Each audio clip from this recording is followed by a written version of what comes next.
Well, welcome everybody. Thanks for being part of this training. I've been looking forward to this one for quite a while. We have with PARB, I know you've probably, if you've attended a PARB meeting, if you're on this, you probably have. Sometimes we have retired child welfare workers who did child welfare work and permanency and child protective services for 30 years, and they know the ins and outs of child welfare, at least how it was when they were there. And then we have folks just, from the community that, their expertise are in different areas. I have to keep remembering to admit people here.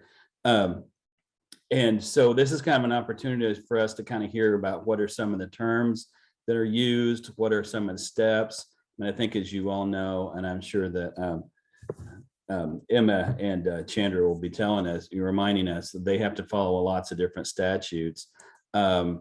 So really appreciate them doing this. So Emma, I guess you're going to go first, and you're a program field rep over strategy and development. And you're, as a program field rep, you don't have a caseload. You're in charge of kind of like the entire state with a particular focus, right? Can you explain that? And then at that point, you can probably just start the presentation. I am a programs field rep with the Permanency Planning programs. So like Keith said, overseeing different strategies and workforce implementation of those strategies to achieve better outcomes for our kiddos in permanency cases. Anywhere from placement stability to permanency, timeliness, particularly with a particular focus currently on reunification and family engagement to achieve reunifications. My name is Chandra Shores. I'm a CPS program field rep. Emma does permanency. I do the CPS portion of it. Very similar to Emma's job duties. We're really a big support for the field too. As far as like if they need like case consultations or case reviews, if they're struggling with maybe a complex case or they have questions about policy, they can reach out to us. We also do like training implementation. We write policy. We answer a lot of questions. We do lots of trainings throughout the regions in the state. And then also we train the new staff. So I don't know if you guys have heard the term core or not, but our new staff, they have to go through what's called like an academy, but we call it core. And it's like 8 weeks that they have to do like in classroom training, and then they do field training. And then once they're finished with that portion, they have to do a week of what's called post-core. And during post-core, they have to complete that. They get several of their level 1 trainings, and they cannot actually get assigned a caseload until they've also had post-core. And so we also train the post-core. So I train the CPS portion of it. It's 2 days of policy and really just like field work, what you might do in specific instances, safety assessments. And I know Emma does a portion of that too. So we kind of do a little bit of everything, but kind of our main role is just really a big support to staff if they need assistance. Okay, so Child Welfare 101. When Keith kind of approached Emma and I about this, and Emma and I kind of chatted, we weren't really sure what all we wanted to put because there is so much to child welfare. So this is a very condensed version. We tried really to just keep it about 15 slides a piece to really give you guys an opportunity to ask questions if you have questions, but also we don't want to overwhelm you with a bunch of information. So if at any time during this presentation or even after you have questions that doesn't even have anything to do with what we just talked about, you're just unsure about something, please feel free to ask us. If we don't know the answer, then we'll say we'll get back to you. But hopefully we'll know the answer if you ask questions. So like I said, my portion is over CPS. What is the purpose of CPS? There is a lot of a stigma around CPS. We get a lot of, well, really all CPS does is go out and destroy families and snatch kids. And maybe that's how it used to be. But since we have really revamped within the agency and have really started with the Pinnacle Plan, that's not really CPS's goal. Yes, we are going out and we're trying to prevent and identify child abuse and neglect and assessing safety, but we're also really trying to help families we get lots of investigations where we don't intervene at all, but maybe we're trying to help a family, like providing recommendations just to really better help their well-being for families and children. Whenever I am training new staff, I tell new staff, we're not just investigators, we're also educators, we're also social workers. So we should be going out and educating families, providing supports if they need it. If there's some kind of barrier that they're struggling with, we should be trying to help them break down that barrier. But here is the purpose of CPS. I'm going to talk a little bit about kind of the process of how referrals come to us in just a second. And can I interrupt for just a second, Chandra? Uh-huh. Just a lot of people don't really understand that there's like different divisions within child welfare. Mhm. So CPS is, of course, Child Protective Services. Mhm. And so I know you're going over what they do, but just to back up a little bit with the bigger picture. So like you're about to say, when you call with an investigation, you all are the ones who do the initial stuff. Yes. Okay, carry on. Thanks. Okay, yeah, so there's several areas under child welfare. So there's CPS, which is Child Protective Services. We're the ones that investigate child abuse or neglect. And we would be the ones that, if we found a child unsafe, we would be the one that would intervene. Then there's Permanency Planning, which they're the ones that's going to work with the family after we've intervened. And Permanency Planning is kind of also falls under family-centered services. So maybe like a voluntary case that's not court involved. Foster care is considered child welfare. So there's several different areas of us, but we all do the same thing, which is assess safety, well-being for children. So just a little rundown, but yes, CPS is Child Protective Services. So here's some definitions, because I know sometimes our DHS lingo, people are like, we have no idea what you're talking about. So if we talk about the victim, the alleged victim, that means that it's the child that has been allegedly abused or neglected. So there may be 3 children in the home. Maybe it's an allegation of physical abuse, and only one of those children is the one that was allegedly abused. So that child would be our alleged victim. And then the other 2 children would be the siblings. So it would be siblings of the victim. Then when we say PRFC, that means a person responsible for the child. So it doesn't just have to be a parent. It can be a parent, a guardian, a foster parent, or it can be somebody like an adult sibling that resides in the home that's older than 18. They would be considered a PRFC too. Then we also have an alleged perpetrator. So they're the ones that allegedly abused or neglected the child. And then we have what's called a third-party perpetrator. This term kind of gets really super confusing. So say we have a kiddo that has that lives in a home with mom and dad, but maybe they went over to uncle's house. While they're at uncle's house, uncle abused the child. Well, uncle doesn't reside in the home. He doesn't provide care for that child. He's not a parent or guardian, so he would be a third-party perpetrator. So in that situation, DHS would not investigate that unless we had information to say that the parents knew that uncle was unsafe and sent the child over there anyway. Otherwise, we would just refer that to law enforcement, and law enforcement would work it on a criminal matter. Then we have what's called a collateral. So that's people that are outside of the home. It can be like a medical professional. It can be grandma that doesn't reside in the home, but that knows about the family's functioning. It can be a teacher. It can be CASA. It's really anybody that has information about the family that doesn't actually reside in the home and isn't a parent or guardian. There are 2 different types of collaterals. There's what we call a family functional collateral. So that would be like grandma. Grandma sees the family often. She has inside information about how the family functions and how the parents parent. And then we have what's called a professional collateral, which would be like law enforcement, a doctor, CASA, a teacher. There's somebody that has knowledge of the family and might have pertinent information, but they don't necessarily know how the family functions from day to day. Do I need to pause because I see chats?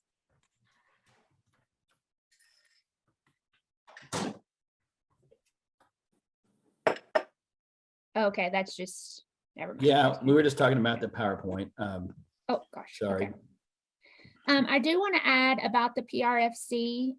There is one thing that can sometimes make a PRFC a little bit different. So there may be instances when you see this and are kind of scratching your head. So a few years ago, we actually recently added something to PRFC. So if you can be an adult that doesn't reside in the home, but you've have resumed care or supervision of someone else's child, and something happened to cause that child to be near death or cause the child to be deceased, you would take the role of a PRFC. So what I mean by that is, so an example would be, say me and my 3 kiddos are at the lake, and my brother, who does not reside in our home, he went to the lake with us. And I told my brother, hey, I want to run down to the store and get the kids a drink. Can you watch the children? And my brother says, yes, I can watch the children. But while I'm gone, while he's supposed to be caring for my children, one of the children almost drowned. And so in that instance, he would be considered a PRFC. He would not be a collateral, or he would not be a third party perpetrator. So those instances are only different if we have a near death or a death. And in order for a child to be considered near death, they have to be determined to be in critical or serious condition by a medical provider. Okay, so the CPS hotline process, because sometimes this gets confusing and we get lots of questions about it. Everybody in the state of Oklahoma is a mandated reporter. Sometimes we hear, well, you know, we're a counselor, so we're mandated to report. Well, yes, you are, because that's part of your ethical duty. That's the oath that you took. But everybody in the state of Oklahoma are considered mandated reporters. It's not just counselors. It's not just teachers. It's not just doctors. So if you come across something and you have knowledge about something, you're mandated to report as well.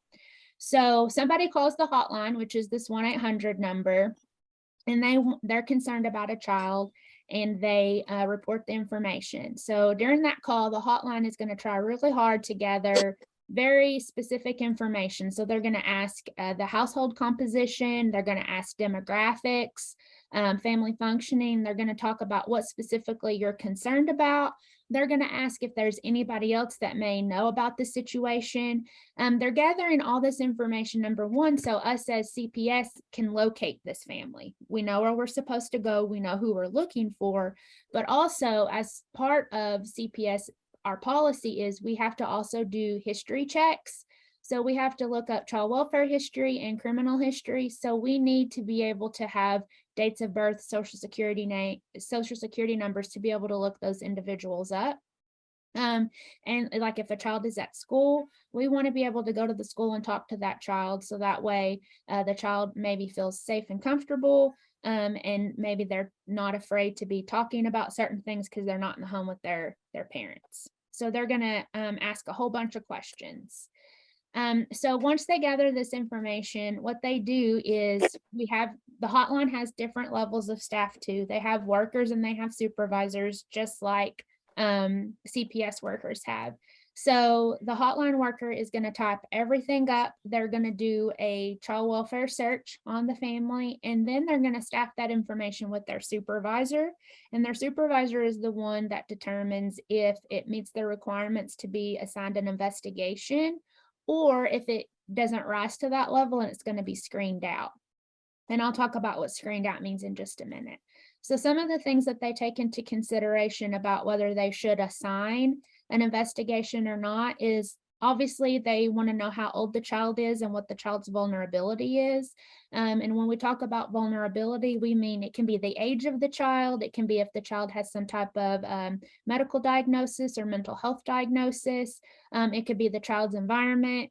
For example, if a family is making methamphetamine or drugs in a home, that child could still be 14 or 15, but the child would still be vulnerable because we all know that meth is not good for you, right? And it can also cause a lot of issues. The house could blow up, all kinds of things.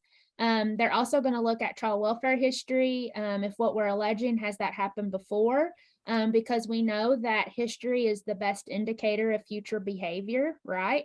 They're also going to be looking at the severity of the allegations and also the victim's location to the perpetrator.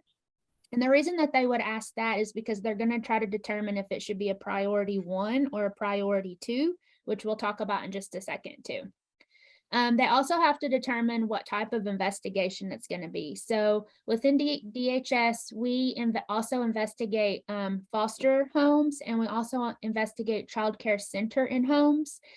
So those types of investigations are going to have a higher priority or a quicker response than maybe just an in-home investigation, which just is just maybe mom, dad, and 3 kids or whatever. So priority 1, it has to be initiated the same day. So that worker has to go out and try to make diligent attempts the day that that referral is received. So if, for example, they get a priority 1 at 5 o'clock this afternoon, they still have to go out and they have to try to make attempts to try to locate that child today, because it means that that child is and it could possibly be an imminent risk of potential harm. A priority 2, it's usually 2 to 5 days they have to respond. So maybe they called in a referral today, but the hotline is like, well, maybe the perpetrator isn't around. Maybe there was some type of concern about physical abuse, but the perpetrator's gone for a couple days working off of a job. So they say the CPS worker can maybe go out and initiate that tomorrow. And then, so that's the deposition. So what happens is once they determine what the priority is going to be, they then assign it out. So we operate with what's called a KIDS system, KIDS. That's what our system is called. So they would assign it out to a county, which so it's wherever the child resides or where the incident happened, they would assign it out. So say, for example, the report is taken in Bartlesville, because we have 2 different hotlines. We have one in the city and one in Bartlesville. So the referral is taken in Bartlesville. They decide, oh, this child resides in Pittsburgh County. They would then send it to Pittsburgh County's inbox, which is in our KIDS system. And then the supervisor that's over CPS would see that, and then they would assign it to the worker, and the worker would go out and make the response when they're supposed to. So whether today, tomorrow, in 2 days, it just depends on what the severity of the allegations are. Now, there have been times when I was a CPS supervisor that if I felt like maybe we needed a quicker response than what the hotline said, you can still go out before your initiation date and try to make attempts. So then that's when the CPS worker would go out and investigate the allegations and assess safety for that child or those children in the home. So these are the types of allegations. So when you hear the word allegation, it's not just what supposedly was reported, but we have to assign an allegation with what was reported. So say, for example, that you call in a referral because you have concerns of domestic violence, that mom and boyfriend have been physical with one another. So that would be what would be in the narrative, but the allegation that we would associate with that is threat of harm, domestic violence. Then we have failure to protect. So if we're concerned that parents knew about something but still failed to protect their child, that would be the allegation. Physical abuse, sexual abuse, death, and near-death allegations. Death and near deaths, they are their own allegations. They're separate from the other things. So the order of interviews, kind of like Keith mentioned earlier, we have to follow our state statute, which is Oklahoma Title 10A. And so a lot of our policy is written off of our statute. So if you're ever to go look at 10A and then compare it to our policy, how we write policy is also what is within statute. So we're not only going by our own policy, but we're going by the law that was created in Oklahoma. I think I saw a chat. I often get asked if someone should call in a referral based on a dirty house. Are those still considered, or is it mainly what risk of danger the child is in? So that's kind of a loaded question. So it's going to depend on how dirty the house is. And Emma can tell you too, our level of dirty versus somebody else's level of dirty may be very different because we're there looking at safety. But if you have concerns for a house, if you go in and there's like trash everywhere, there's dog feces on the floor, maybe there's holes in the structure, It's just, you feel like it's unsafe for a child, yes, you need to call it in, because that would fall under a neglect category. We do have an allegation that is inadequate or dangerous shelter. Did I answer that question good for you? Safety is the main issue always, right? Yeah. It's always about safety. So when in doubt, call it in. Like, don't be afraid Yeah. to call it in. Let DHS figure it out. Yeah. Or hand your kids the hotline number in case because you make them do their homework, let them figure it out. Yeah. I often have to tell my kids that. They're like, this is abuse. And I'm like, okay, here's the hotline number. Call it in. Yeah. I tell them you're not a priority one. Yeah. Yeah. So this is the order of interviews. So this is the order of interviews that's within our policy. We should always try to make contact with the alleged victim first and interview that child. And then the siblings, then the non-offending parent. So that would be the parent that doesn't have allegations against them. Obviously, there are some instances where maybe the parents both have allegations against them. So you would just choose which one you're going to make contact with first. And then it would be the collaterals. And when I say collaterals, it also means the reporter. And I will tell you that these order of interviews, an exception can be made by the worker supervisor to go out of order. So for example, say they go out to the home and the victim isn't there, but the siblings are, they can get permission to go ahead and interview those children and then go find the victim. And then most of the time, so the reporter has to be interviewed. So if you call in a referral and you leave your name and your contact number, by policy, by law, our CPS workers should be contacting you and gathering additional information. Even if you say, all I have to report is what I reported to the hotline, we are still legally mandated to call you. So you may get a call very first before the worker even goes out to make contact. So an exception can be made for those order of interviews as well. So contact with children, it has to be face-to-face. There can be some exceptions made, like with parents. Say, for example, maybe we've made a couple of attempts, but we can't make contact with the parent. And then we find out, well, maybe dad works out of town and he's gone for several weeks at a time. We could get permission from the supervisor to make an exception and interview dad over the phone. We cannot interview children over the phone. It has to be a face-to-face contact, and it has to be in a neutral setting or the child's home. So either school, if it's safe in the child's home, we can go interview at the child's home. Whenever we're out there gathering information and interviewing the child, we're not just interviewing them about the allegations. So say, for example, the allegations were about drug use by parents. We're not just going to ask little Timmy about drug use. We're going to ask about his parents. We're going to ask him about what grade he's in at school. Does he have any physical ailments? We're going to assess domestic violence. We're going to talk about mental health. We're going to do a full assessment. We're not just going to ask specifically about allegations.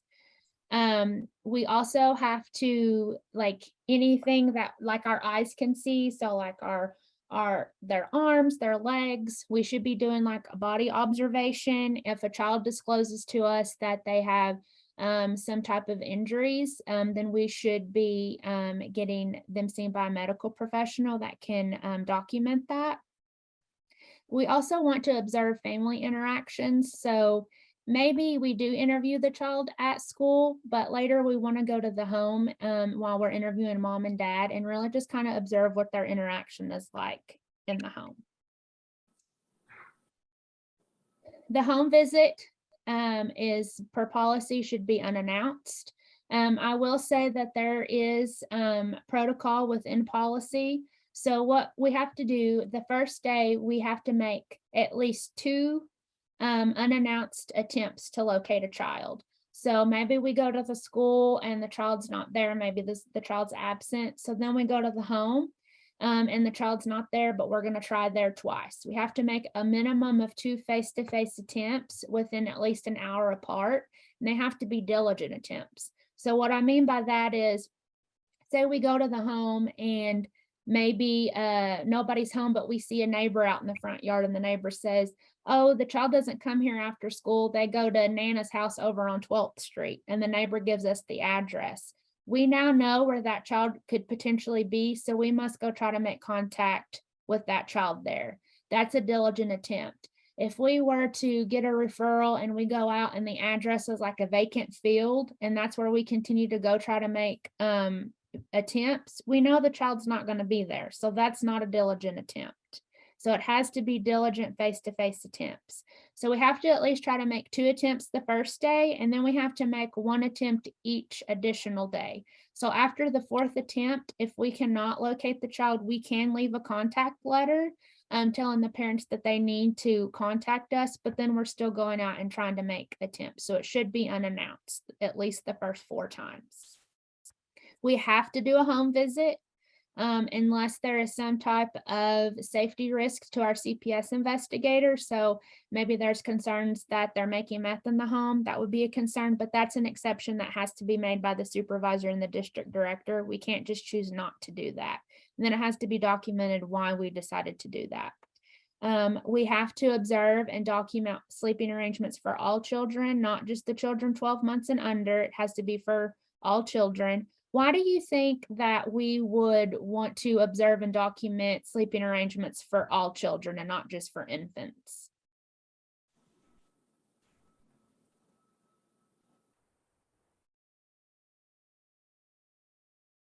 Those You were probably want to easy. make sure that the is age appropriate for one. If the children, if there's an allegation of children having sexual contact, you want to make sure about that.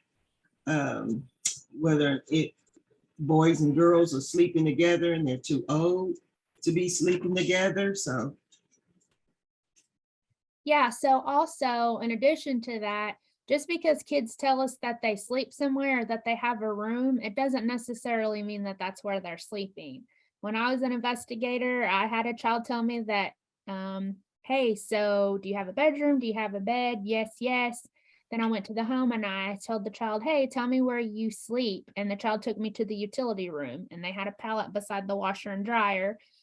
So we need to make sure that children are physically showing us where they're sleeping too, and documenting that to make sure it's appropriate. Or maybe they're sleeping out in the shed out back. Like we need to make sure that their sleeping arrangements are appropriate, just like infants are as well.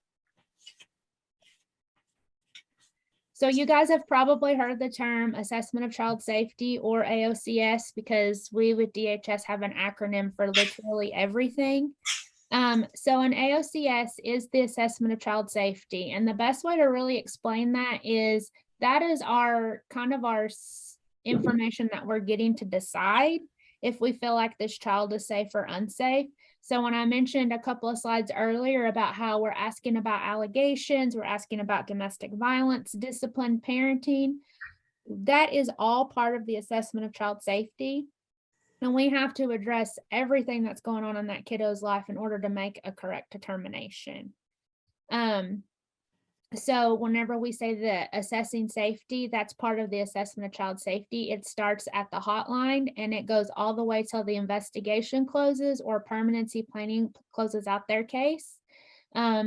We are constantly assessing safety. That is one thing that we do across all programs that is the same, is we're constantly assessing safety. Okay, so what information is gathered in the AOCS? So we have 6 key questions that we ask. Now, whenever I say 6 key questions, that is 6 different like areas that we're addressing information. That doesn't mean that we're just going out and asking the kids 6 questions. Like these are 6 categories. So maltreatment is really what we know about the abuse or neglect, specifically what kiddos are telling us about the allegations. Circumstances is kind of what we are learning more in depth about the abuse or neglect from like adults and collaterals. Then child functioning is going to be about the child's overall functioning, their developmental level. Do they have any medical diagnosis, mental health diagnosis? Our observations of them, Do they have good hygiene? Is there additional things that they're needing or lacking? It's going to be us asking the parents like how they perceive their own children. Discipline is exactly what it means. We're asking every single person that we talk to all of these questions. So even collaterals, how are they disciplined? Asking the child, how are you disciplined?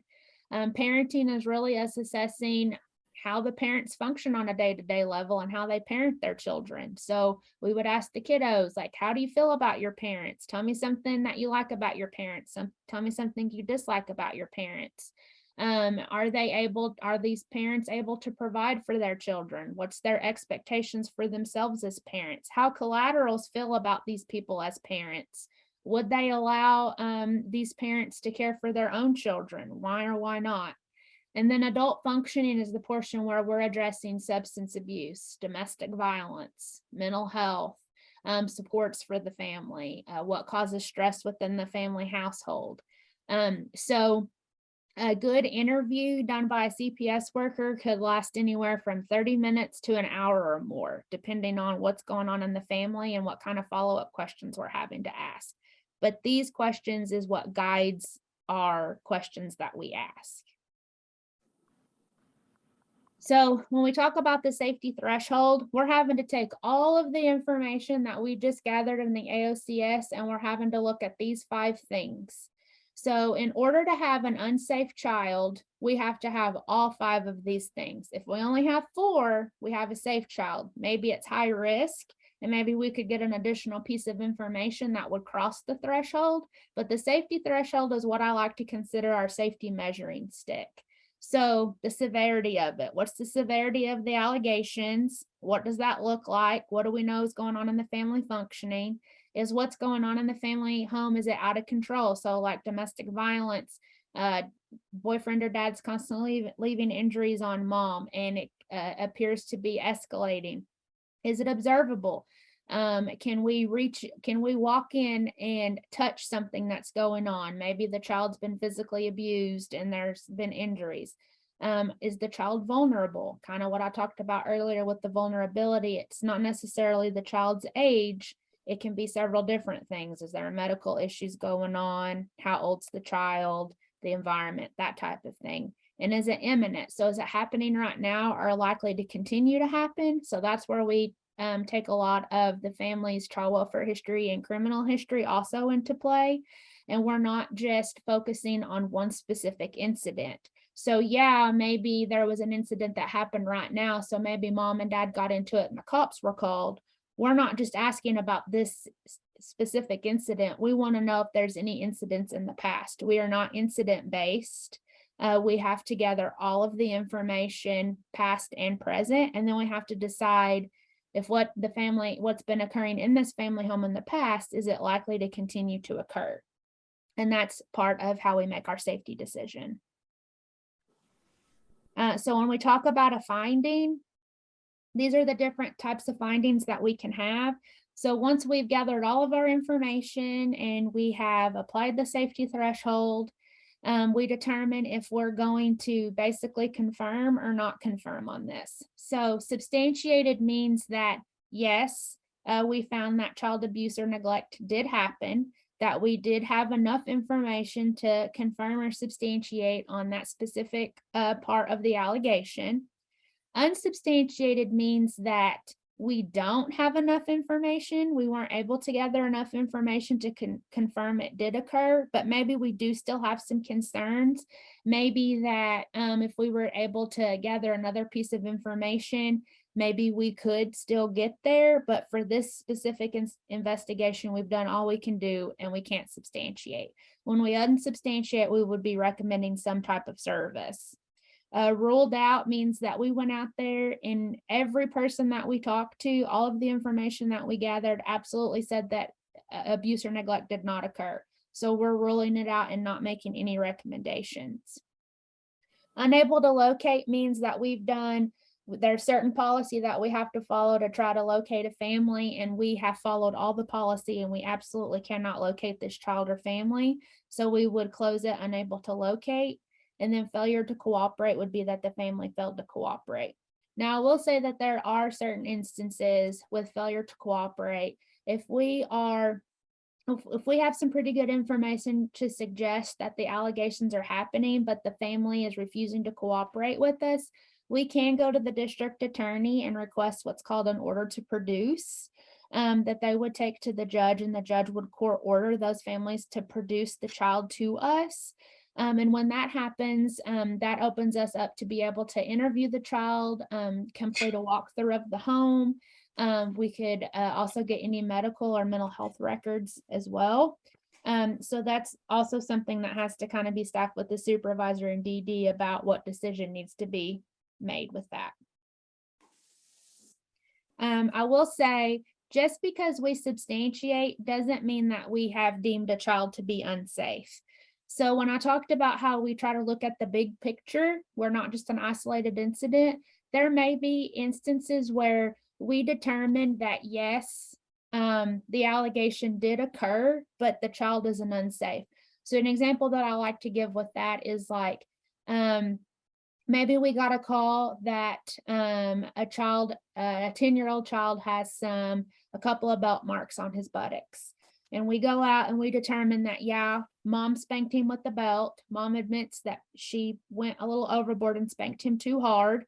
Everybody that we've talked to has absolutely zero concerns for this mom. This is something that's never happened again. Mom's very super remorseful. The kid is not afraid of mom.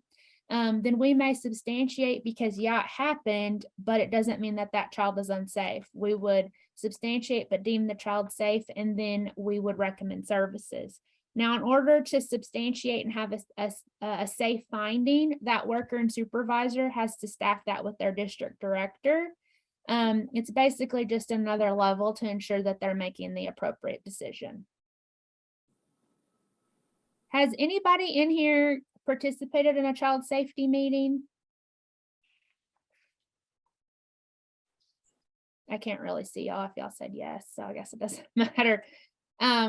Let's see. Yes. Okay.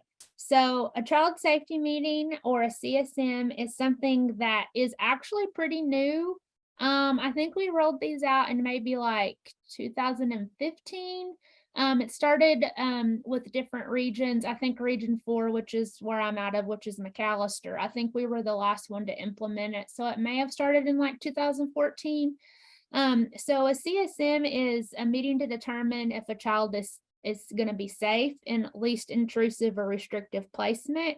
It also involves families, supports, and child welfare. It's led by a trained facilitator who is not the caseworker. They do work for DHS. They've had to have worked for DHS for, I believe, at least a year. So they know DHS policies and protocols, but they're there to be a mediator and just facilitate the conversation. They're not taking sides or actually being the main one to make the case or the safety decision. It empowers the families to help themselves, and it makes sure that the family is part of a team. So I don't know if you guys know really many of our practice standards, but one of our practice standards is nothing about us without us. So as an agency, historically, we didn't do a super great job of including the families in decisions and giving them their own voice about what happens with their children, right?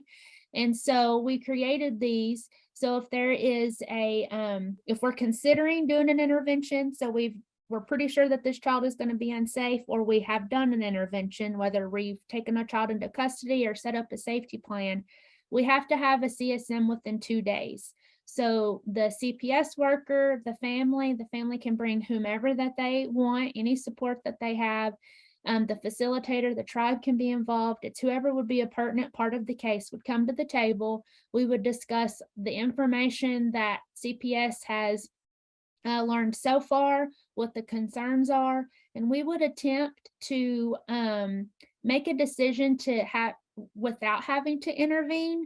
So maybe there's some kind of informal supports that we can help the family with, that maybe we don't have to do an intervention. So maybe, for example, we have a mom that during the day she tries to sleep because she works nights, and the 6-year-old keeps getting out of the home, and this has become an issue and it's a safety concern. Well, maybe we can put on preventative daycare, or maybe the neighbor next door can can watch this child during the day while mom sleeps. Or maybe the kid is going to go to school. Maybe the kid hasn't been going to school, and that would help eliminate that. We don't have any other concerns, just that. So really it's us trying to build supports and giving the family an opportunity to have a say about what's going on. Now, What does that about the- always, oh, go ahead. I'm sorry, I was just gonna ask about the youth themselves, like, is there a certain age that the youth involved could and it should attend? Yes, we say 12 and older. We should be looking at allowing them to attend a child safety meeting and having a say. We do just make sure that we get with the facilitator, just because there may be specific instances that maybe the child doesn't need to be present for. So if it's a sexual abuse allegation, we don't want the child to be in there with their perpetrator, right? So maybe we need to make different concessions. Maybe the perpetrator would come in the last portion of the CSM, or maybe we would have 2 different meetings for the same family. But yes, we want them there to be able to have a voice. And we have had a lot of children that have come in there, and it's been really impactful. We just try to tell the child, like, look, if at any time you feel uncomfortable, you get up and leave. Like, you don't have to ask. This is your safe place that you can go to if you feel uncomfortable in this meeting, and they can leave. And so just because we have these CSMs, though, doesn't mean that sometimes DHS is going to go against what the family wants, right? No family wants their child taken into custody. No family wants an intervention through DHS, but obviously if the safety decision falls back on the department. So we discuss what we can do to keep that from happening, but sometimes at the end of the day, we have no choice but to do an intervention. But then we still talk about what comes next. We try to explain to the family the whole process. That was a big issue that we kept running into as well, is our families never seemed to really know what was going on because we weren't taking the time to explain the processes of what's going on with this family. So I would understand what's going on, but I've been working with the agency for 10 years, right? Nobody else is going to know what's next, what to expect, what workers coming in next. So that's also when we take the time with the CSM to explain when the court hearing is, why exactly their child's being taken into custody, or maybe we can work an FCS case. An FCS case, you guys probably wouldn't know a lot about because it's not court involved. It's meant to be a very short-term plan. It's something that's going on within the family dynamic that's made the child safe that we can fix in 6 months. So the family would still get a treatment plan. We would still work with the family. They would get an FCS worker that would go out there every week until we can really get that parent up and running, and we can be out of their lives in 6 months.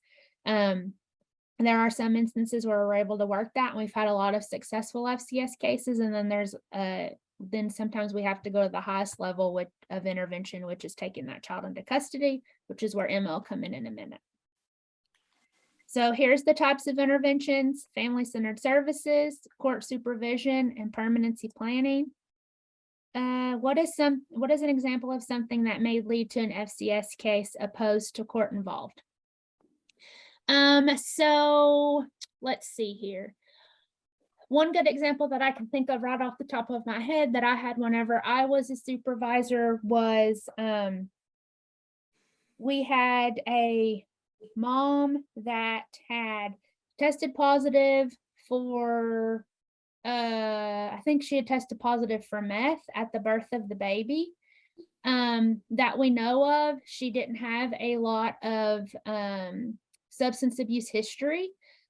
She openly talked about how she had used a couple of times because she was really stressed out about the upcoming arrival of the baby.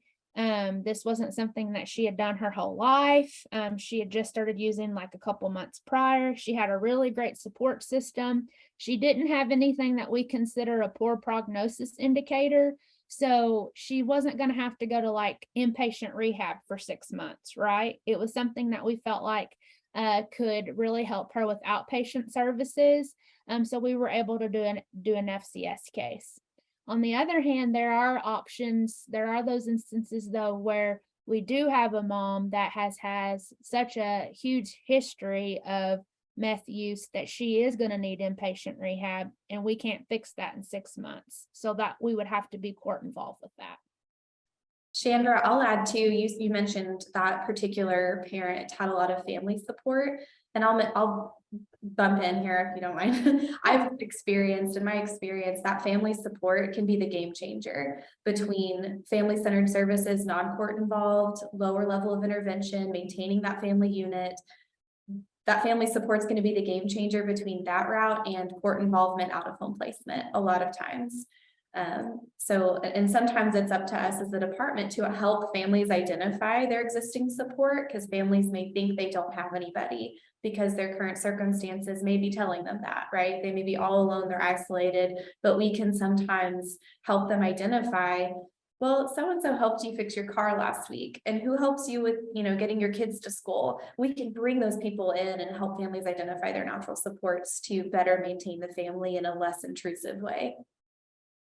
Yes, thank you, Emma. Emma is the FCS guru, so I'm glad that she came in. Mislabeling. So if you guys have questions, if you have questions during her portion, she can definitely answer it too. With an FCS case, there is still a safety plan in place, so there is still an intervention. We're ensuring that that child is safe. So typically what we would do is, maybe grandma doesn't have any child welfare history. She lives outside of the home. She's willing to come into the home and basically supervise that child with the parents, while the parents are getting the services and supports that they need and able to change their behaviors while the case is ongoing. And then the hope is that slowly grandma doesn't have to supervise as much. Maybe right now grandma's supervising all the time. She's basically living in the home, but then maybe in a few weeks, grandma is maybe running errands for a few hours during the day and the child is there. So I'll answer that question about IMS in just a second. So then we have court supervision. So court supervision gets kind of super confusing. So the child is not actually in DHS custody. There is a safety plan in place, kind of like an FCS case, but the court is overseeing that process. So the children would still be adjudicated deprived, but they're not placed in foster care. They're in a foster home, or they're in a safety plan, kind of like grandma, but the parents have been court ordered a treatment plan, and those cases can go a lot longer. And then you have permanency planning, where it's court involved and the child has been placed in DHS custody and in a foster home. So you have the lowest level of intervention, which is FCS, up to permanency planning, which is the highest level of intervention that you can have. So what happens now? So if CPS has deemed that the child is unsafe, we would take the child into DHS custody or do an FCS case. But in this instance, we're going to talk about custody because Emma's going to talk about permanency planning. So we would take the child into DHS custody. That child would be placed in a foster home. So whether kinship or traditional. So kinship is somebody that the child knows or is related to. And then traditional is somebody that they don't know. We would have an emergency show cause within like 2 business days. CPS would submit a report to the district attorney stating what our recommendations are, that the child is unsafe, that this child should remain in custody. And then we would have a case transfer meeting, and the case would transfer to permanency planning, which is where Emma would come in. First, let me answer this question. Regarding training, why is CWS not trained a whole lot in IMS? I get emails every day needing me to try to locate people for a case. Okay, so this, I'm going to tell you, is going to depend on location. Some areas, some county offices, their CPS workers are pretty fluent in IMS. I know I was in Pittsburgh County. I also worked in Choctaw and Push County. We knew how to work IMS. We rarely ever had to contact anybody to help us. Then we have some that IMS is a very old system. I think it was created back in the 80s. And so if you don't do it every day and you're not used to it, you don't really know what functions to use. So sometimes it's just easier to ask someone. And then obviously, if you've not used it in 30 days, then you have to reapply to get access back to it. So I can't really answer that question other than it just kind of depends. But you could say, hey, why don't I show you some basic functions in IMS, and maybe they won't have to bug you anymore. That's what I would do. Cindy asked, oh, hey, Cindy, I hope you're doing good. When the alleged abuser is a third-party perp and the referral is screened out and referred to law enforcement, how is it sent to law enforcement? So we usually fax it or email it directly to that law enforcement entity, and then we are to follow up that they received it. So say, for example, I fax it over to the sheriff's department because I know it needs to go to Frankie McClendon. I'd then pick up the phone and call Frankie and say, hey, I just sent over a referral. Did you get it? And if he says, yep, I got it, then we move on.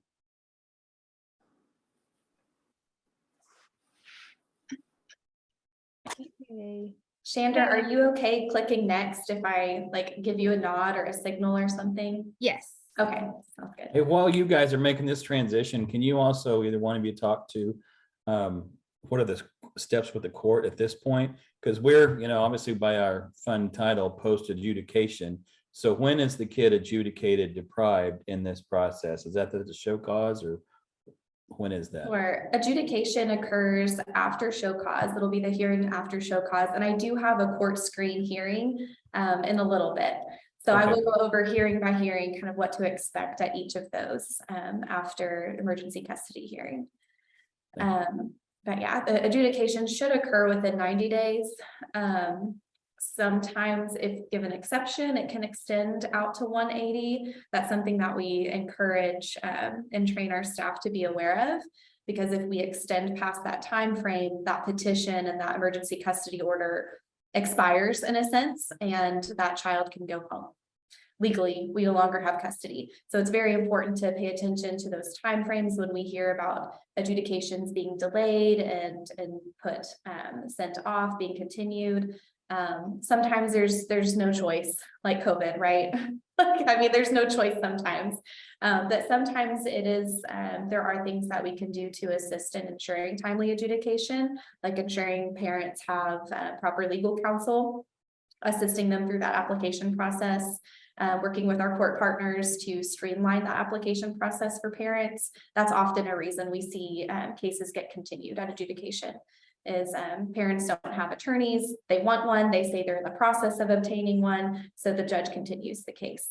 But unfortunately, that delays permanency, because then we can't legally proceed with court ordering a treatment plan and making recommendations moving forward. So but that was a little, probably more than you expected at this point, but we do have a little more on the court process coming up. So Chandra mentioned both court supervision and permanency planning cases are assigned to a permanency planning specialist. They're both court involved, although court supervision does not involve custody. They're still court involved and still utilizes many of the same tools, assessment processes, and strategies that permanency planning cases, custody, out of home cases utilize to assess safety and promote behavioral change and work towards permanency. It's kind of a big picture. The purpose of our permanency planning cases is to develop an appropriate plan addressing the child's both immediate and long-term needs for safety, permanency, and well-being. And it begins immediately upon establishing contact with the family, and is a continual process until that child safely returns home or until a safe permanent placement is finalized. So it doesn't begin immediately upon the permanency planning specialist seeing the case assigned to them on their assigned screen or getting that email that they're getting a new case. That begins immediately upon that first contact with the family, thinking ahead to what is this child's immediate need for safety, well-being, and permanency, and long-term? What am I doing today? What I'm doing today with this family affects this child's long-term outcomes. Okay, next, Sandra. I need like a sound effect or something. Maybe we can work that into the next PowerPoint. So permanency is often talked about in terms of placement, but it is so much more than just a physical place or a placement or a legal outcome. Achieving permanency is, yes, it's a milestone and it's an accomplishment. We always feel good as a permanency planning specialist, finalizing permanency for a kiddo. It's exciting, but it's more than just closing a case or finding a permanent placement. It's somebody missing you when you don't show up. There's so much more to that. It's somebody calling to ask how you are.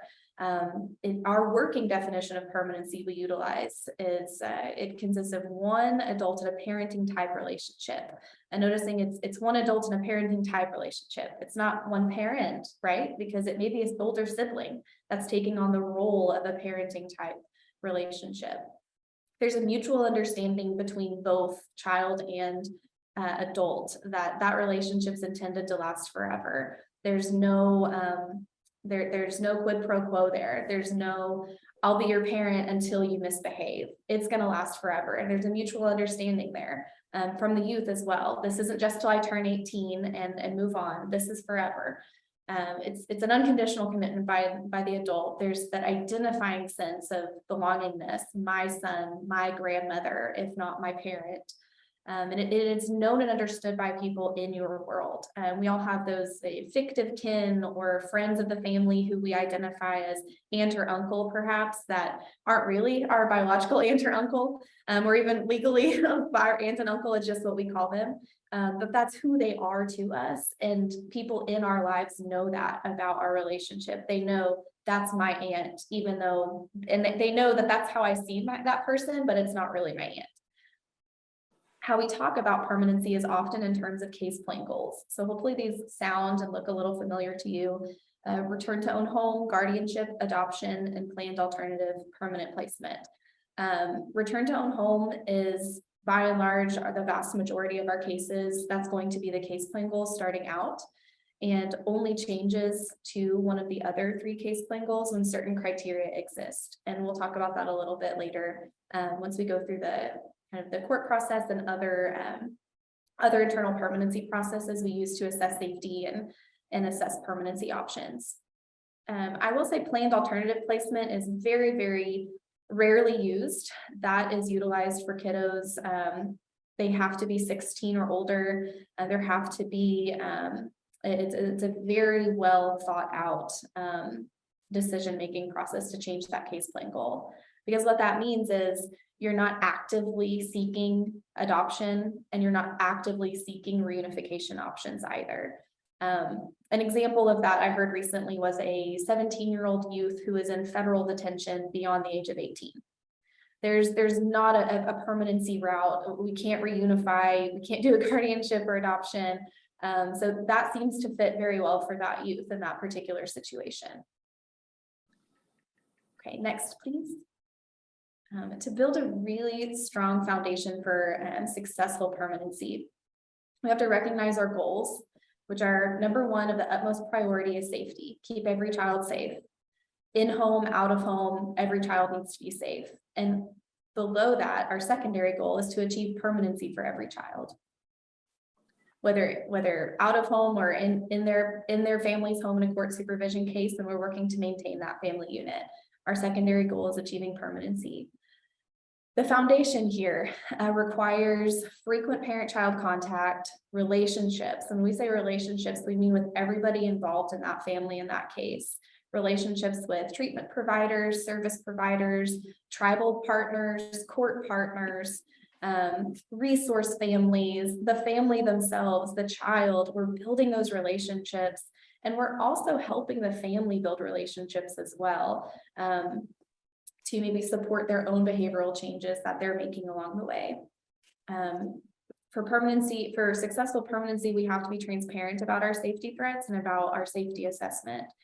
Chandra walked you through a really great walkthrough of how we measure safety using the threshold and those 5 criteria, and also our safety assessment tool and the 6 areas that we're collecting information from. That information needs to be transparently shared as much as is safe to do so, for example, for a collateral or a child who's telling us information that may be confidential. But we need to be transparent about what we are assessing and why with our families. And in doing so, we can then clearly make very clear behaviorally based plans or ISPs, individualized service plans, to correct those safety threats.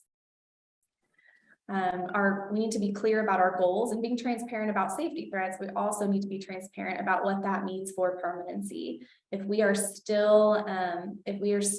working with a parent who is still very heavily in the midst of addiction, we need to be very clear that without intervention to assist them in overcoming their addiction and entering and staying in that recovery process, we are unlikely to meet our goal to reunify within 12 months. That is our goal, to reunify within 12 months of out of home placement. Now that is just for custody cases, not for supervision cases. And our goal for every kiddo is that we achieve permanency within 12 months, but especially reunification. And that can be a tall order.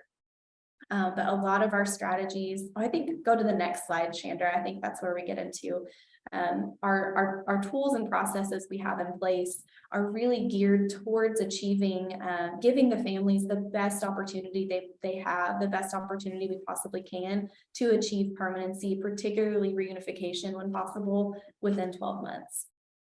The ongoing assessment of child safety utilizes the same process and the same wording, the same format that Chandra outlined in CPS.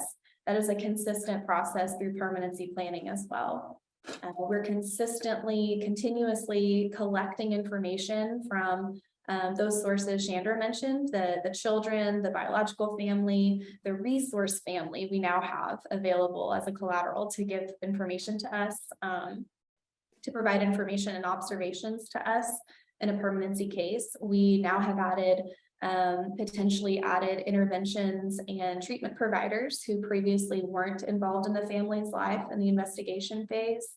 We're kind of building our sources of information, and we also have the benefit of time in a permanency planning case, in the sense of an investigation is intended to be completed in a short amount of time.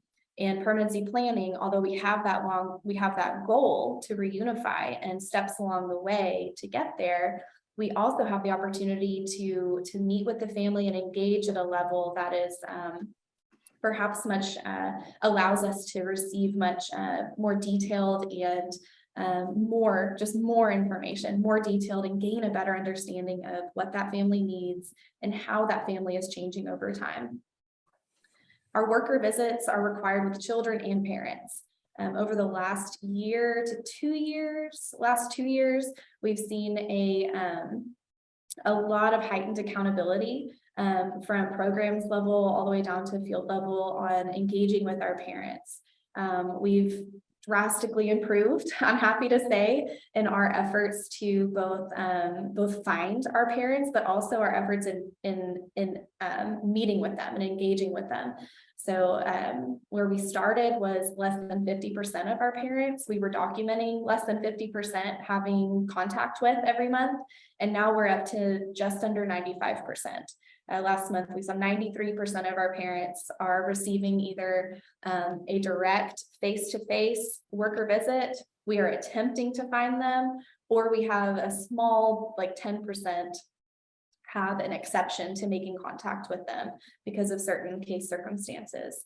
So drastically improved. I think, what did I see this morning? 60%, about statewide, 60% of our parents are having that face-to-face sit-down meeting every month to discuss their case with their specialist.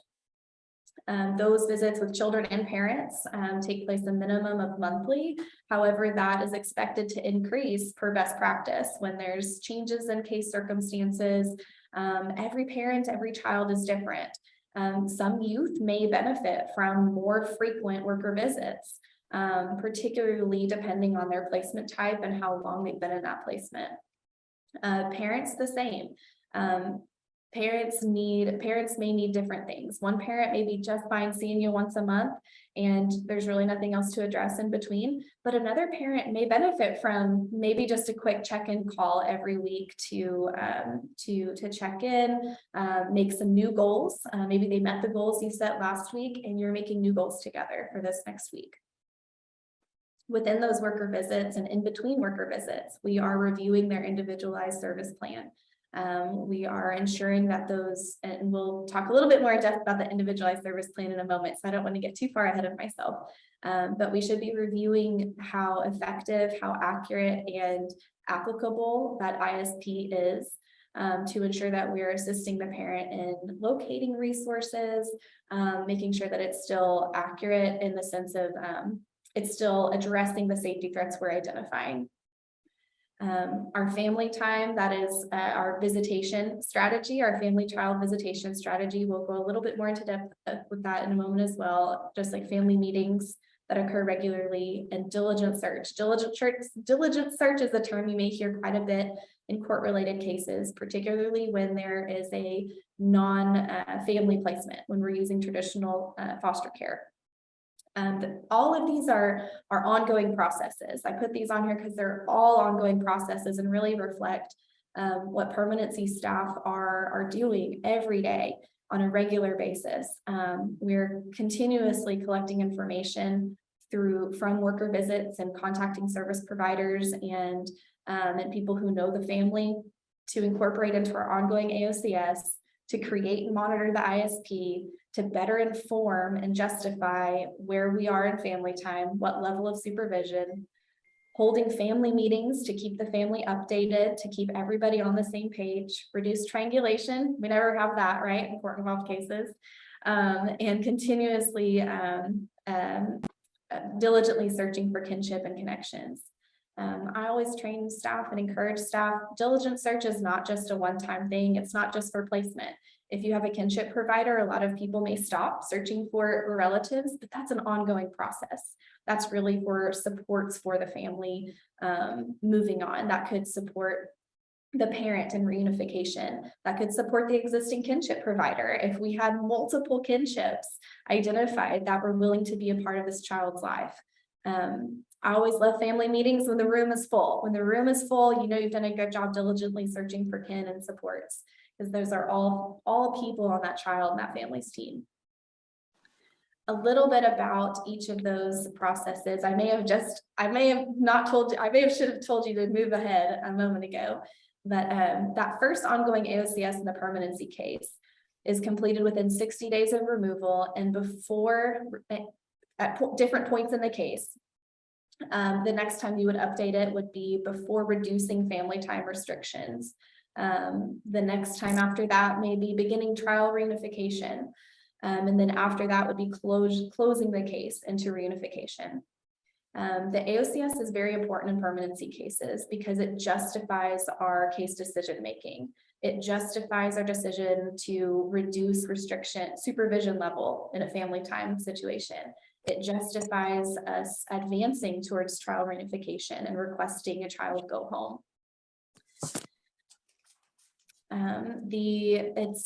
Although it may seem a quick turnaround to, maybe duplicate the AOCS that the investigation just completed, it may also, like I mentioned a moment ago, yield a much better understanding of the family dynamic and the safety threats that we're working with, simply because of their relationship and the circumstance aspect.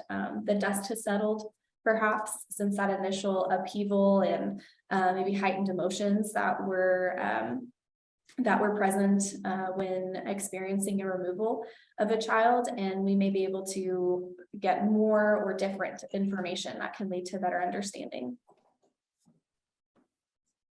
Okay, next slide, please. Our family meeting continuum. I wanted to really highlight this because it has undergone quite a facelift and the enhancements in the last year. Family meeting continuum is our current process for holding family meetings.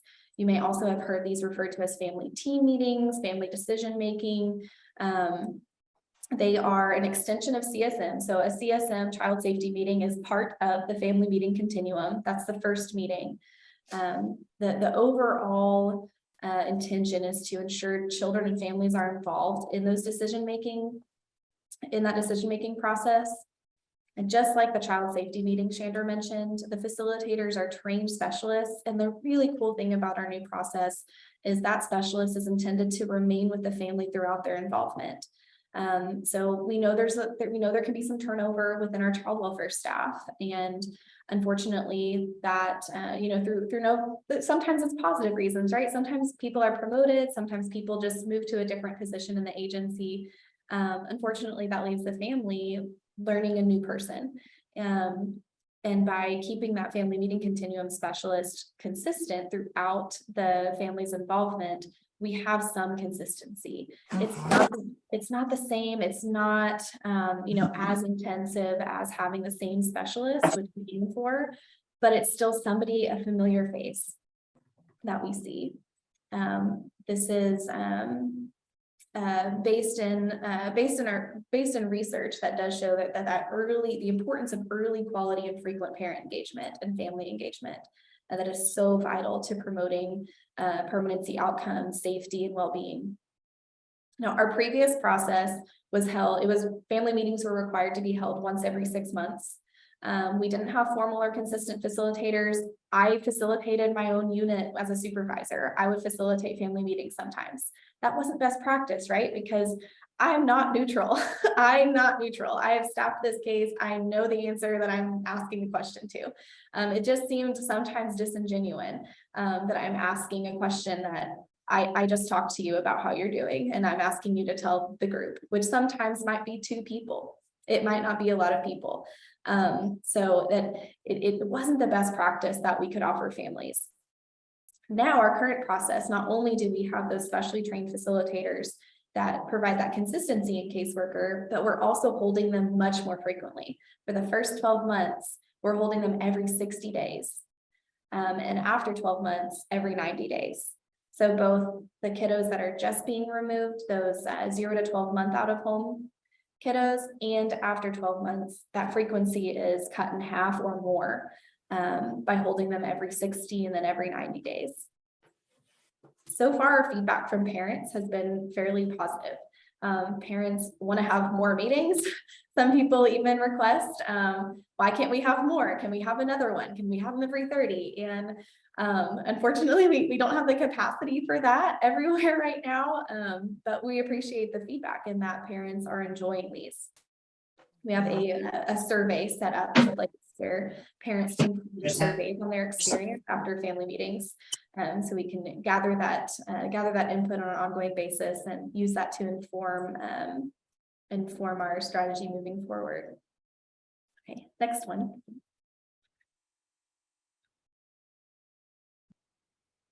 All right, family time is another strategy that has undergone quite some enhancements over the past 2 years.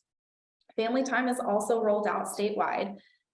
You may hear, we're still getting used to it. So give us some grace as our staff, our court partners, our treatment provider partners, all become accustomed to this new language and new perspective. Family time is what we frequently refer to as visitation. The name change, but also the perspective shift was to enhance that family engagement, enhance the ability to let our safety assessment drive our family time decision making and drive our decision making of what level of supervision families really need. We still uphold the same tenets that it's essential for a child's well-being, it's fundamental to achieving permanency, and it maintains family connections. We know that quality, frequent family time is one of those #1 indicators of timely permanency and timely reunification. And so it's vital. It's vital to offer in a quality manner that's not simply, we want to get away and really move away from having those 1-hour visits in the DHS office unless it really is truly necessary and justified by our safety assessment. Next, please. So family time, not only did our lingo change, because we know relabeling something doesn't make it different. If you're still doing the same thing, just calling it something different, you're still doing the same thing. But family time also includes a perspective shift away from the presumption of supervised as the starting point for all cases, which is typically what we practiced. When a child comes into custody, their visitation with their parents is supervised. Family time, this strategy, our presumption is unsupervised is the starting point, unless specific safety threats support more restrictive levels of supervision. So this really holds us accountable to ensuring that if we're restricting a child's access to their parents in a way, we are supporting that. We can justify that that child would be unsafe if we did not restrict that access in some way. The way we talked about family time used to be very stair-steppy, very it was, you know, supervised, then unsupervised, then TR, you know, overnights, then home. What we've done is, you know, include some middle ground, kind of formalize some of those middle area between unsupervised and supervised levels of supervision that really create more of a spectrum, kind of more of a sliding scale of levels of supervision. From unsupervised, where there's no monitor present, there's no DHS worker, there's no foster parent present. It could be like a day visit. The parent takes the child to their house for the day, to the zoo for the day, maybe multiple places. They just take them on their weekend, you know, their weekend activities. To observed, monitored, supervised, and therapeutic would be that highest level of need for restriction. And Chandra, if you'll go to the next slide.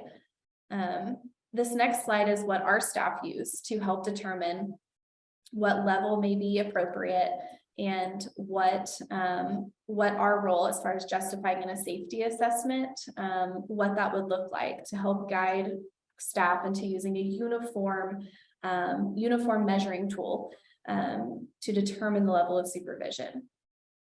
So if a monitored and observed those in between levels of supervised and unsupervised, those were occurring before. Those were occurring before in different settings, right? We would just write it differently.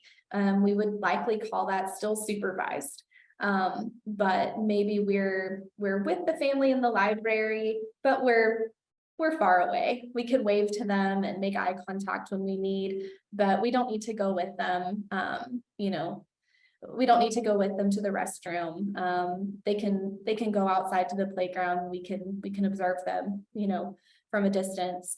Monitored is even a further step back, where maybe the resource family, the foster family, has the parent over for an afternoon, and maybe they leave to go run some errands, right? Maybe they leave to go run some errands.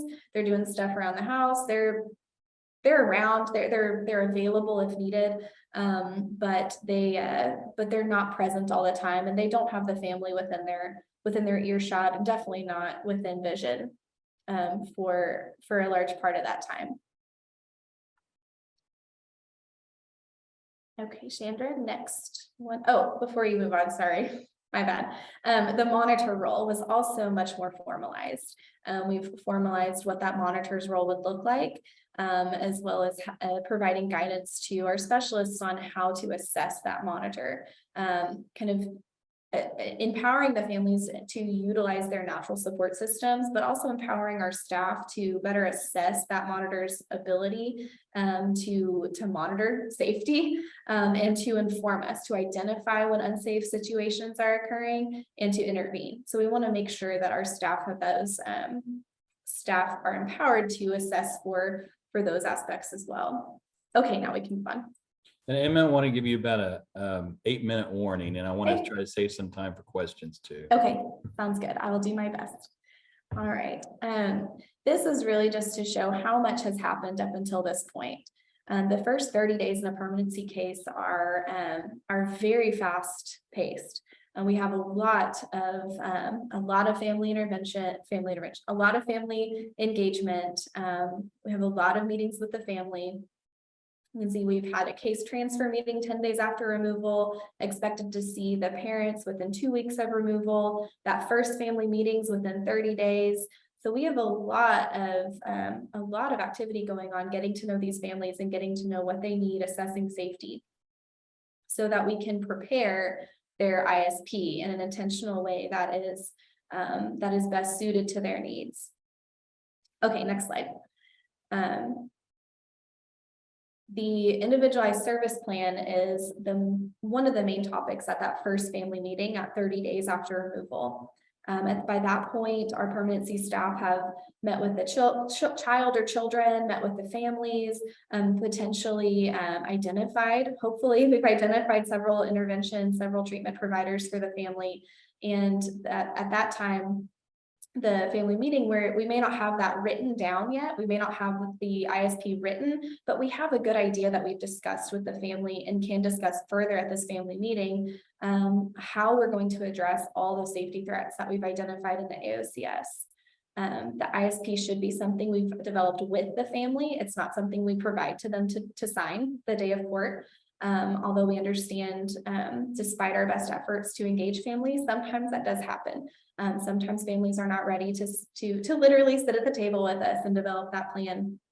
But we do the best we can by sticking to those safety threats identified in our really solidly written and built AOCS. When we include history, we include information from children, from people who know the family, we can get some guidance there on how to address those underlying safety threats.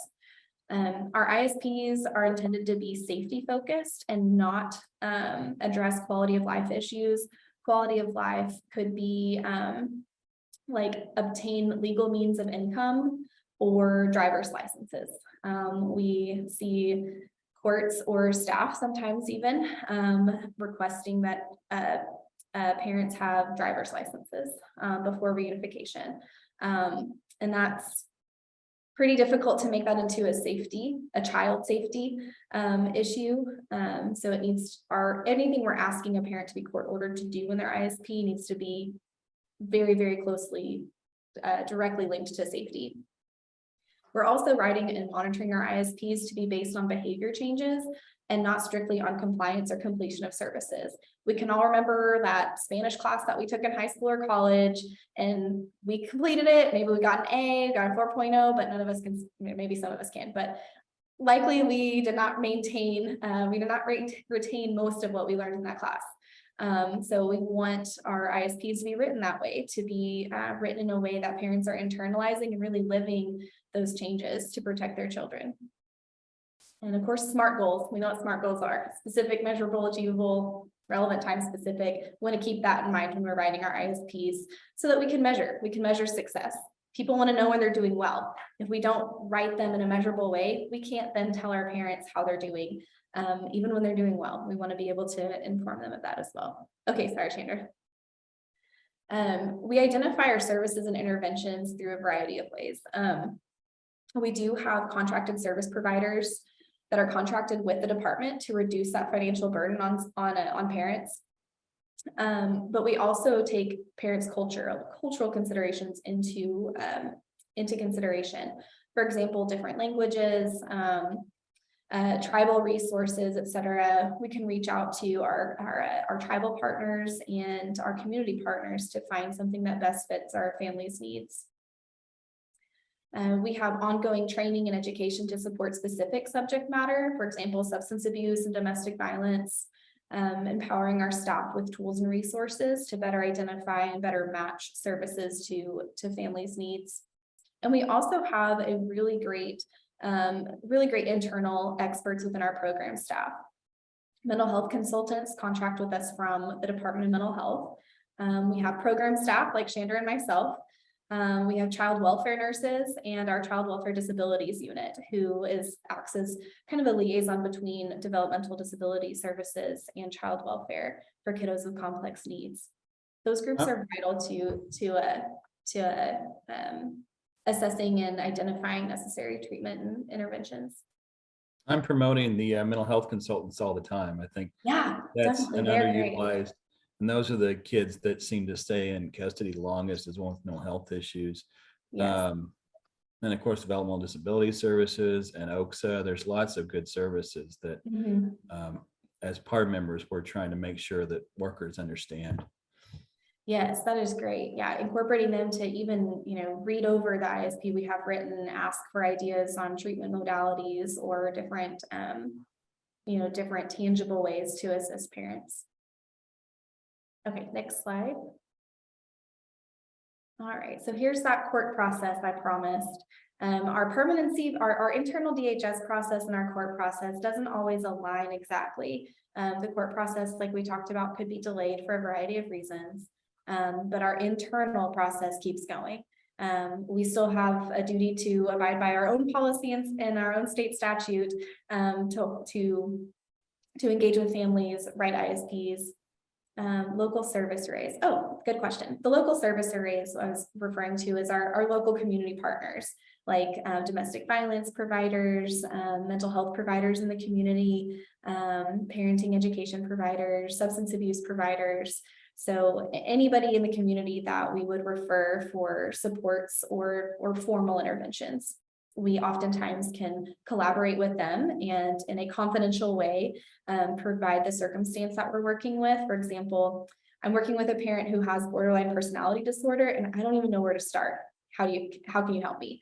And although that therapist or that community mental health provider may not be working with my family, maybe they have some ideas of where to start. Okay, so we covered adjudication. Adjudication hearing, the district attorney presents their petition alleging in legal terms of why the child is deprived and needs to remain in custody. The parents have the opportunity at this hearing to agree or disagree to the allegations. Disagreeing to the allegations means they would then have a trial by the judge where it would be set at a separate time. They would formally present through their attorney, if they have one, evidence about why the allegations were false. The DA would present their evidence through the child welfare specialist, law enforcement, perhaps other documents. At this hearing, we'll see permanency present most likely, but sometimes CPS or FCS may be present as well. They may be there to support their permanency friends and speak to any questions that the judge or DA have about the investigation leading to those allegations. The dispositional hearing is held roughly 30 days after that adjudication, although a lot of courts are now holding those together. That is actually a benefit to the families and to us that gets the case going, particularly when we've had some delays even getting to adjudication. So you may see adjudication and dispo held together. At that hearing, the ISP will be presented as the recommended ISP prepared will be presented and ordered. Some changes may be requested by attorneys of either the child or the parents, maybe the DA, and any changes agreed to will be ordered by the judge. After that point, review hearings are typically held every 90 days. But can be held more frequently or further out. I don't know of too many districts that are holding those 6-month reviews that used to be fairly common in smaller districts. Typically every 90 days to review that progress towards achieving permanency is kind of the standard. DHS, through those reports submitted and verbally, would make recommendations as to custody, trial reunification, should we terminate parental rights, do we need to change levels of supervision for family time, and that written report will provide justifications to those recommendations. If we are recommending something in a report, we need to be supporting it and justifying it through what we present through the rest of that report and what we again verbally present at the hearing. And just FYI, Kim Rebsman, who is our Tulsa coordinator, is a children's attorney and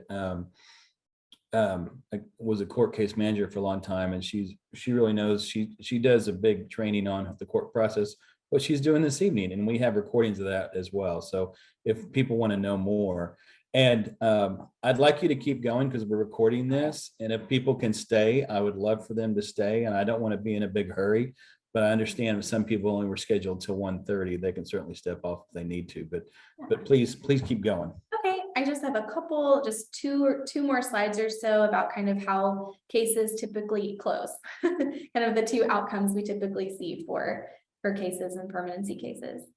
I did see a question coming through that looked pretty specific. I think that I'll leave that one to the end if that's all right, because I think that'll take a little bit more brain power than I can. I just want to make sure I answer that in a really thorough way. Don't leave anything out. Okay, next slide, Chandra. Okay, for our reunification cases, like I said earlier, our goal is to reunify within that 12 months of coming into care.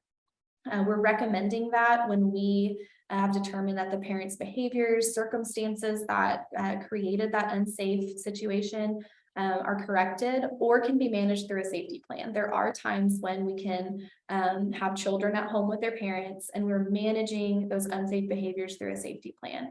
That might look like a new child born into a case that we want to maintain at home because they're a newborn and we want the family to have that bonding experience, but we still need to manage safety and control safety through a safety plan in the home. So we may utilize a safety plan at that time.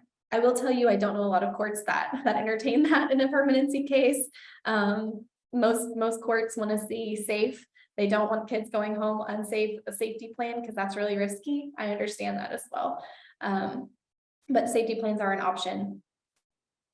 Family time, we want to see that family time has successfully increased in length and frequency. We've been able to see that we've progressed through those levels of supervision without any recurrence of safety threats, that the child is ready as well. We don't want to proceed without a child's input in that process too. We want to hear from people who know the family, formal treatment providers, as well as informal people who know the family. What is their stance? Are they in favor of trial reunification? What concerns do they have about trial reunification, and how do we alleviate those concerns? The court has to give us permission to reunify. When children go home from being in custody, a judge has given that permission. A judge has ordered trial reunification may begin. DHS is, we are not to be sending children home without that permission. That's illegal. That's like going against statute. And more than just a court giving permission, when a court does give permission for DHS to reunify, that means we have provided sufficient proof that a family has made the necessary changes.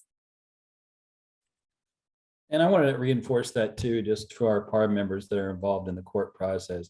You all as child welfare and permanency workers have a lot of influence, a lot of knowledge, the judges listen to you. At the end of the day, the judge is approving the individual service plan. The judge is approving certain steps along the way. He's approving she is approving the show cause hearing. So they are, because I've had people say that before. So is DHS making the decision or the judge? Well, at the end of the day, it's the judge. Yes, that's right. Now there are times, I will say, where it doesn't happen a lot, but just last week we encounter a lot of those weird situations, some of those atypical situations at the program's level. And it does happen occasionally where children are sent home against our recommendation. Again, a judge is ordering, these children will begin trial reunification. But sometimes DHS that's despite our objection and despite us saying otherwise, that these children will not be safe. We haven't assessed that these children are safe to go home. We're not ready. The children aren't ready. And being not ready, I'll clarify, needs to be based in safety. Being not ready could be logistics. It could be, well, we just need some beds at the house, right? We need to make sure that a parent's vehicle with all the car seats is in working order, or just they have car seats to transport safely. There may be some logistics involved, but at the end of the day, it needs to be related to safety when we say a family is ready or not ready. Ready needs to mean safe when we're talking about reunification. Alex asked a good question about batterers intervention programs last 52 weeks. If you go every time, right? You have to go to 52 weeks. So if you don't miss any, it'll last 52 weeks. It could be a little bit more if you miss one or two in there. So is the normal 12-month reunification goal waived? Yes, absolutely. And that completion of that kind of goes back to the completion versus compliance and behavioral change mentioned in the ISP slide, that we're not looking for somebody to complete their services. We're looking for somebody to incorporate those changes to enhance their ability to protect their child. Batterers intervention is often, we see this often, that courts order that the person is to complete all 52 weeks prior to moving forward, which does delay permanency. However, I will say, because batterer's intervention is so closely related to holding a person who's been identified as a batterer accountable, it is even more important for our permanency staff to be having very quality conversations with that parent and with those who know the parent about what their thoughts are surrounding their actions. Are they beginning to take accountability for their role in the abuse that occurred? Are they still blaming others? Are they identifying or are we identifying any power and control still existing despite what they're saying? So that's an area that would be that we would really want to look at, compliance versus behavioral change. Termination of parental rights is one outcome when one alternative permanency outcome when children do not return home.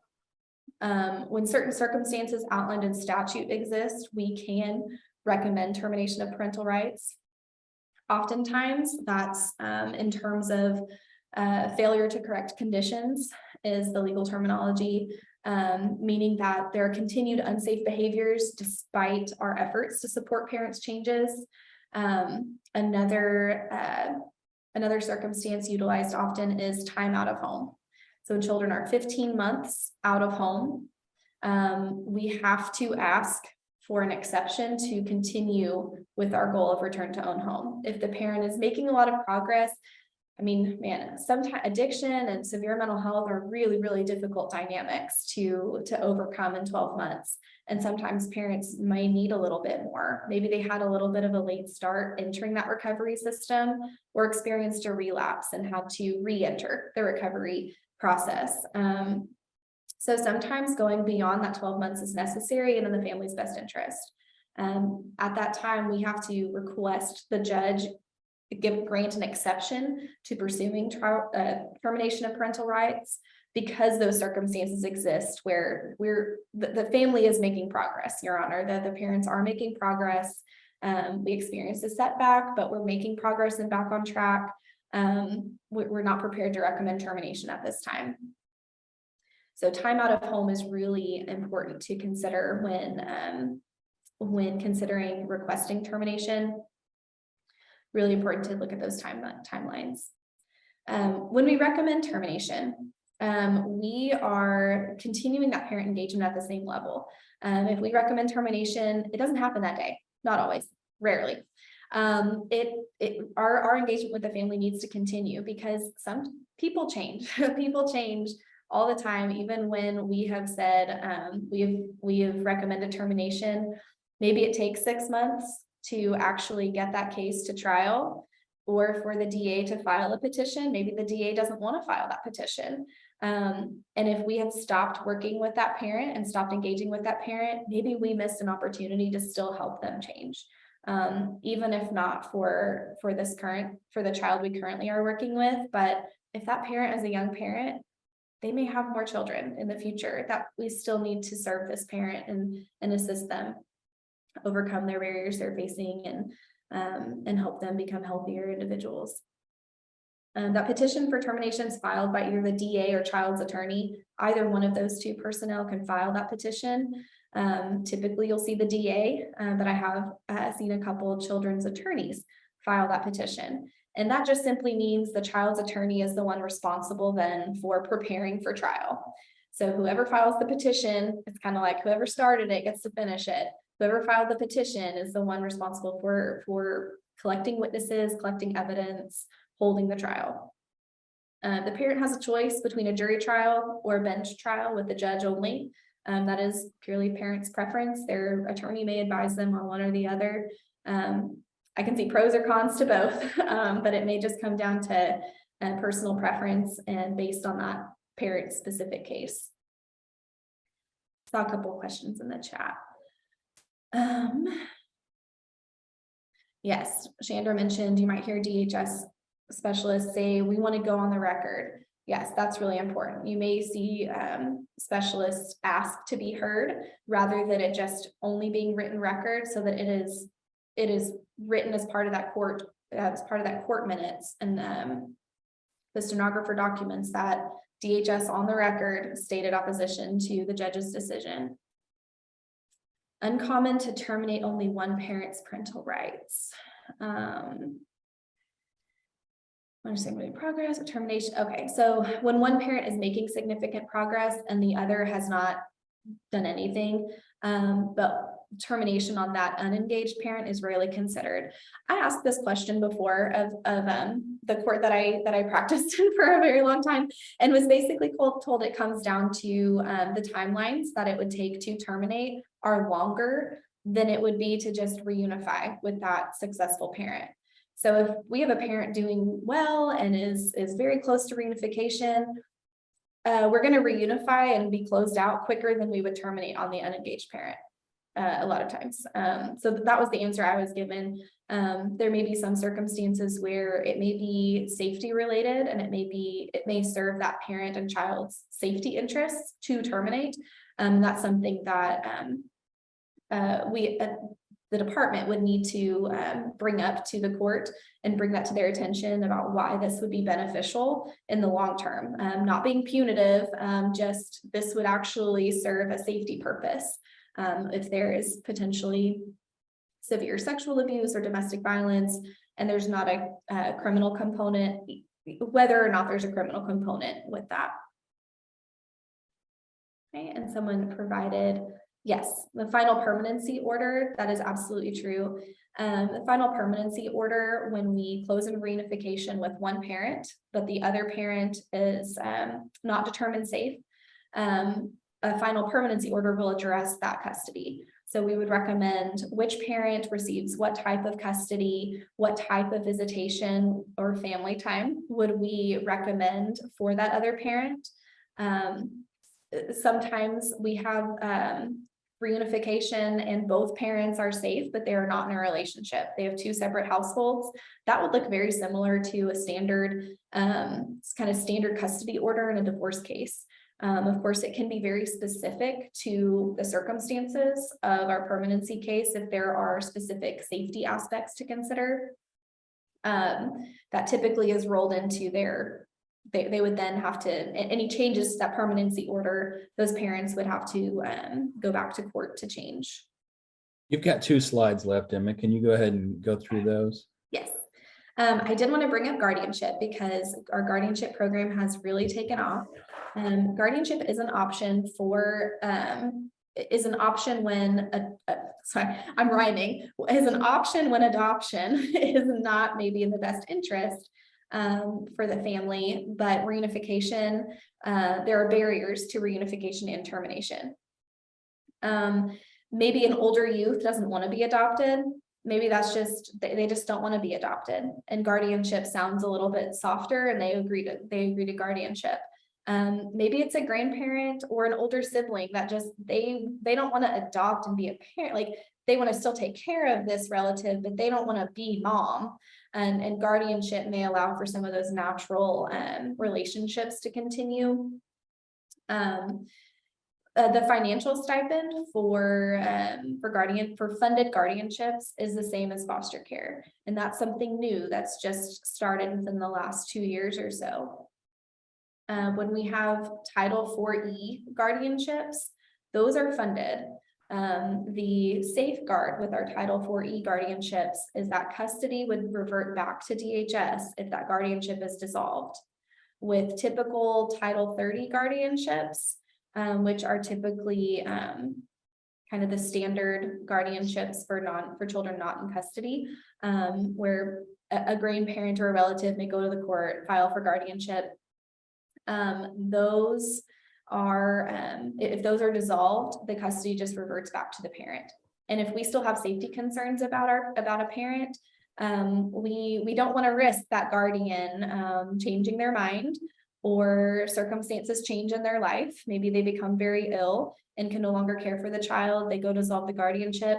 That child goes back to the parent that we still have assessed as unsafe. So with Title IV-E guardianships, those are permanent guardianships. To be changed, the guardian has to go to court. And if dissolved, we would step in and assess that parent's safety. Now, we may assess that that parent is safe. Enough time has passed. their life is different now, they've changed. Maybe we can assess that that child is safe. But the key point is we intervene at that point to make that assessment. Whereas just the regular Title 30 guardianship, that parent, that guardian can dissolve the guardianship and there's no oversight. Let's see, I go through a little bit of the process, and that's just more for you to know that there is a lot of oversight with our guardianships. It's not just decided at the specialist level.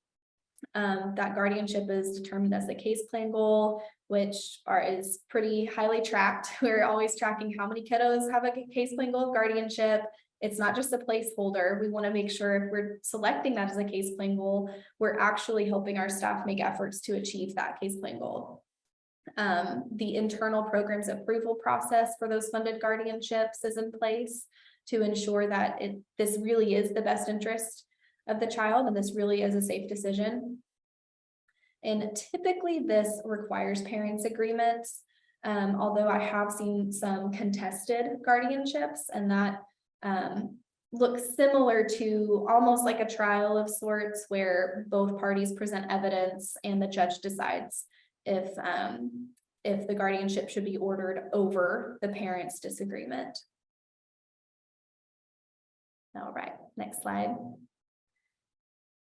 And we're ending today with our practice standards that guide the agency's work with our families. These hopefully stand out as coming through in some of those engagement pieces and strategies that we talked about today. Chandra mentioned nothing about us without us. Continually examining our use of power, self, and personal biases is a big one that always sticks out to me. Listening to the voice of children. We talked about including children in our decision-making through family meetings and including them in our ongoing assessments of child safety. Continuing to learn who families are and what they need. That's an ongoing process. The family we meet on day 1 is not the same family that we meet on day 60, 90, 375. That those families change tremendously, even if it is even if it is day 375 before you realize, wow, you're a different person. This is success. We've had success here. So I just wanted to end on that note with kind of showing you what guides our work and what we keep in mind as we're working with families and developing our strategies and to affect outcomes for them. Awesome. Thank you both very much. That's great. I've been hoping to hear that Thank for a you. long time. We obviously work very intimately with child welfare. We can't write our recommendations or get the information we need without child welfare, both child protective services and permanency. And mostly who we deal with is permanency workers. They're usually handed over to permanency by the time we get them.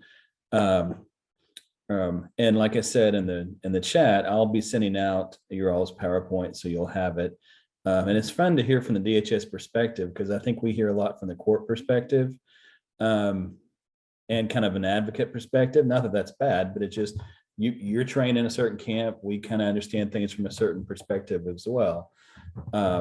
So if you've got, you're getting lots of compliments in the chat. If you got a few minutes to try to answer some of those questions, or if anyone wants to just ask a question verbally, could do that too. I did see a question. Sorry, I'm scrolling up. I'm trying to scroll up. Christy asked if a parent chooses a jury trial and then fails to appear, it's switched to a bench trial. I believe courts do have the option. I'm a little unclear if they have to or if they can choose to simply terminate by default is what that would be called, where typically the child welfare specialist would be asked to give evidence on attempting to notify the parent of that hearing. Was the parent notified of that hearing? What's in the best interest of the child? How long have they been out of care? So testimony would be taken, but it would be a very, very brief hearing, very, very brief in context of an entire trial. However, I want to add too, there's one of those, seems like there's always some kind of weird caveat to things. Yeah. I was actually part of a termination hearing. I had removed one of the children. There were multiple children, and mom did not appear to her jury trial, but her attorney was still advocating for her. So we actually did what was called an empty chair. Yes. So we actually still had to put on all of the evidence. We didn't get to just do it by default because the attorney would not back down on that. So we still had to put on evidence, even though the parent was not. Yeah, I participated in one of those too. I must have blocked it from my mind because it was very strange. But yes, even though a parent does not appear, everybody's there. I mean, the DA is ready for trial, so they proceed at times. I don't believe they have to, but like Chandra said, if the attorney's advocating for that. I had a question. Yes, if the unengaged parent is also an absent parent for the child's entire life, would termination be considered? And yes, that's actually grounds for immediate termination. It may qualify under abandonment, which could be a criteria to file for immediate termination if DHS recommended and or if the DA chose to do so. Okay, thank you. Kim provided a much longer explanation for the jury trial versus bench. So yes, it does largely depend on county. Yeah. Are there any other questions that stood out that I missed? Oh, the placement. Yes. If a child's placed with family that has connections with the child's sibling that has been adopted, why would we look to place with family that states away and the child will never have connections if they move the child? We are required to, I mean, statute does require us to look to notify adult relatives within 30 days of removal. And so this may come down to just exploring all options. There may be something specific, perhaps, that family may be able to provide. There's a lot of different criteria to consider between placement options when you're faced with two fairly good options, family and connection to a sibling. Both of those are fair good options. So it may be something case specific there. Christy would love any help in Blaine County with that kid with the mental health issues. I think a referral to the mental health, what's the word I'm looking for? The mental health consultants would be one step. I don't know if you have other thoughts. Her actual question was pretty specific and a little further deep, but if I recall, it was mainly kid with a lot of inpatient the mental health consultants would be a great idea. We also offer multidisciplinary team meetings for kiddos that kind of meet this criteria of frequent, of having some higher level of complex need that is affecting their placement stability. And that's the team consists of a combination of program staff, from group home staff, mental health consultants are on that team, permanency staff, it's kind of like a shortcut to getting, maybe that person can look at the wait list for you right now instead of emailing them and waiting a week, something like that. So that may be something to recommend, that those children be staffed on the MDT, the regional MDT team. Every region has one. So those occur weekly. So it shouldn't take long for them to be heard on that team.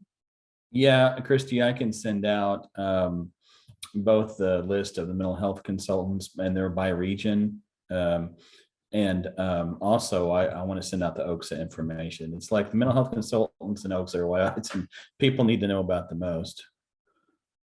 Enhanced foster care, Chandra mentioned, is a level of assistance that we can offer with wraparound services to foster families with who have children who are caring for children who qualify. And these children definitely sound like they would qualify.